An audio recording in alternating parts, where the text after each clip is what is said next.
Et vous dans votre fauteuil, bougez pas pour les prochaines minutes. Christian Page est avec nous ce matin. Allô, Christian? Salut, Gino. Alors, on s'en va maintenant en janvier 1977, dans une nuit de Montréal assez froide. Ouais, à quelques coins de rue d'ici, on est sur la rue Casgrain. C'est entre Bellechasse et Beaubien. Et ce soir-là, donc, il est à peu près 1h15, 1h30 du matin. On est au 64-20 de la rue Casgrain. Maintenant, c'est l'avenue Casgrain. Et là, on a une dame, Florida Malbeuf, une dame de 58 ans, qui souffre d'emphysème. Et souvent, ses quintes de toux la force à se lever durant la nuit. Donc, c'est ce qui se produit ce soir-là. Elle est assise dans sa chambre. Elle habite un appartement au rez-de-chaussée. Et là, soudain, son attention est attirée par des lumières dans le ciel. Elle tire le rideau. Et là, elle se dit, est-ce que j'ai la berlue? Elle voit au-dessus des maisons du quartier s'approcher un objet qu'elle va décrire ressemblant à une espèce d'huître avec des lumières tout autour. L'objet fait à peu près 5 mètres de diamètre pour 3 mètres de hauteur. Elle suit donc l'objet qui s'avance en silence, en frôlant le dessus des toits. Et puis, à un moment donné, les journaux diront sur le toit de la maison d'en face, mais c'est en fait un peu en diagonale avec l'endroit où elle habite, elle voit ces lumières descendre. Elle suppose que l'objet a dû se poser sur le toit de la maison. Et alors qu'elle regarde, elle voit arriver sur le bord de la toiture 2 personnages. 2 personnages assez grands. Elle dit qu'ils devaient mesurer 6 pieds, 6 pieds et demi, mettons 2 mètres. Et je me rappelle encore quand elle me racontait l'histoire, elle me disait c'était 2 escogriffes. Hein, c'est l'expression qu'elle utilisait, une vieille expression, pour décrire des personnages un peu curieux.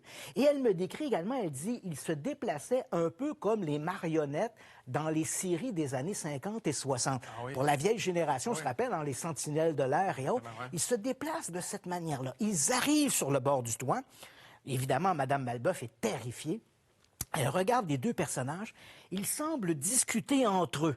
Donc, ils regardent à un moment donné le ciel, regardent la rue. Elle voit des gesticulations des bras.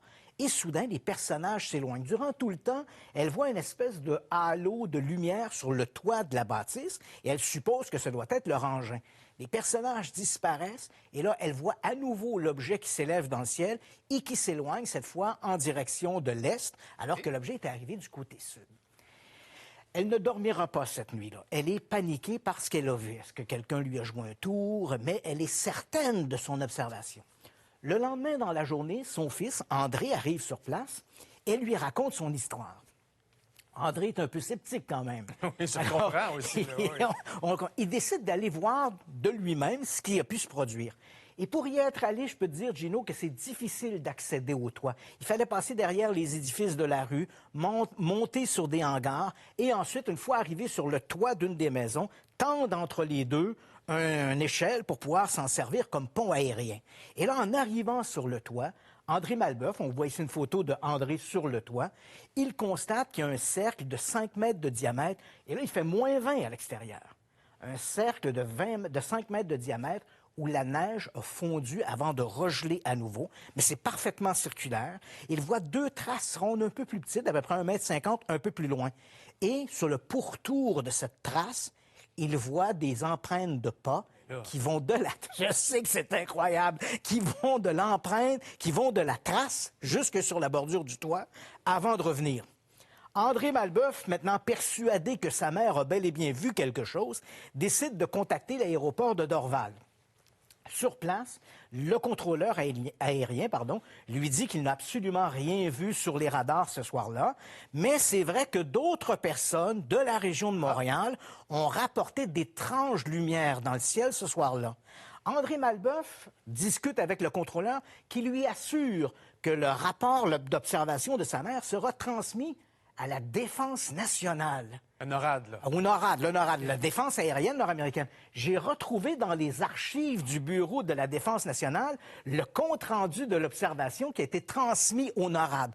Donc, comme on dit, le travail a été fait. OK. Malheureusement, il n'y a pas eu d'enquête ni du département de la Défense, ni par aucun autre organisme étatique au Canada. Parce qu'il faut dire, il n'y a aucun organisme étatique qui s'intéresse à la question des ovnis. OK. André Malbeuf décide à ce moment-là de contacter la police, mais les policiers croient que c'est une plaisanterie, donc on ne se rend pas sur place. Il y a quand même un policier qui va rencontrer Mme Malbeuf, mais à titre personnel.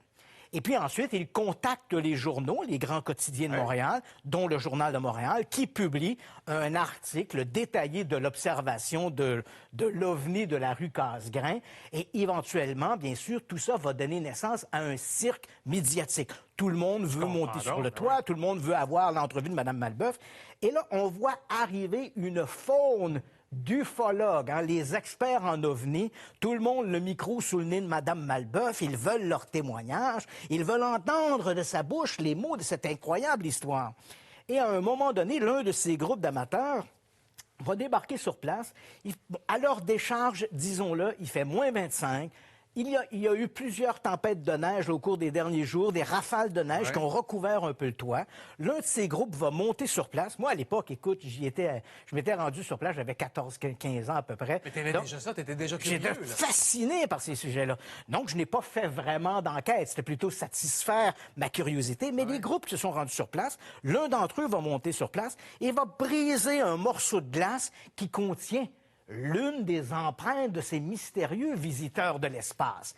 Malheureusement, la photographie, il amène le morceau de glace chez Mme Malbeuf et il prend une photographie uniquement éclairée par le plafonnier. Donc, la photo est très sous-exposée. Mais on voit quand même assez bien l'empreinte qu'auraient laissée ces visiteurs de l'espace. C'est des neufs, ça, je pense.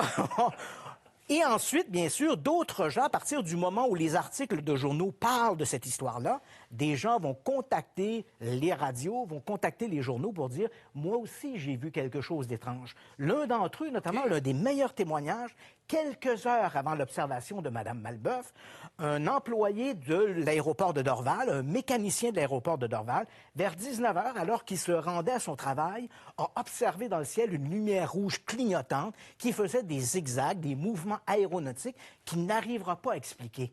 Et ce n'est que quelques jours plus tard, en lisant les journaux, qu'il va apprendre l'étrange histoire de Mme Malbeuf. Ce qui est malheureux dans cette histoire-là, c'est qu'elle appartient à une espèce de folklore. Il n'y a pas vraiment eu d'investigation. On reste dans le domaine de l'anecdote, mais avouons-le, c'est une anecdote fascinante. Et les propos de tout ça sont crédibles, en plus. Oui, c'est ça. Donc, associé à tout ça, est-ce que Mme Malbeuf a pu être trompée par quelque chose? Est-ce qu'elle a été victime d'une mauvaise plaisanterie? Est-ce qu'elle aurait monté un canular?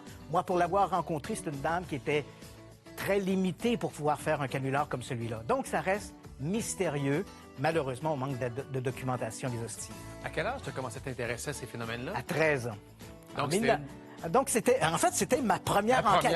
Ma première enquête. J'ai dit, là, j'allais voir ça. C'est à vivre le frisson du surnaturel. J'ai hâte déjà d'entendre la prochaine histoire. Salut, Christian. Salut.